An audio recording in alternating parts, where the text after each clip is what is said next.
দেশের ভূমি ব্যবস্থাপনাকে ঢেলে সাজানো হচ্ছে জানিয়ে ভুলভ্রান্তি দূর করে মাঠ পর্যায়ে সেবা দিতে প্রশাসনকে নির্দেশ দিয়েছেন ভূমিমন্ত্রী নারায়ণ চন্দ্র। সকালে রাজধানীর তেজগাঁওয়ে ভূমি ভবনে ইনোভেশন শোকেসিং 2024-এর পুরস্কার বিতরণী অনুষ্ঠানে যোগ দিয়ে তিনি কথা বলেন। অনুষ্ঠানে ভূমি মন্ত্রণালয়ের আওতাধীন দপ্তর ও সংস্থা হতে 10টি ইনোভেশন উদ্যোগ উপস্থাপন করা হয়।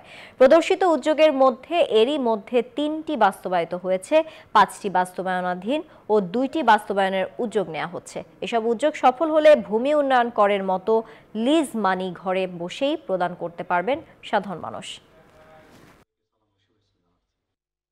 যে মৎস্য খামারগুলি বা মৎস্য জলাশয়গুলি যে সেখানে আরো চাষ করে তাদের পদ্ধতিগত দিক থেকে সেখানে উৎপাদন বাড়াতে পারে, কৃষিতে বাধার সৃষ্টি না হয়, প্রবাহ বন্ধ না করে, সবকিছু দেখে এমন একটা ব্যবস্থাপনা এবং যে ব্যবস্থাপনার ভিতর দিয়ে আমি সর্বোচ্চ রাজস্ব কালেকশন করে নিয়ে আসবো, পার্শ্ববর্তী যারা মৎস্যজীবী যারা ভূমিহীন রয়েছে তারাও উপকৃত হবে।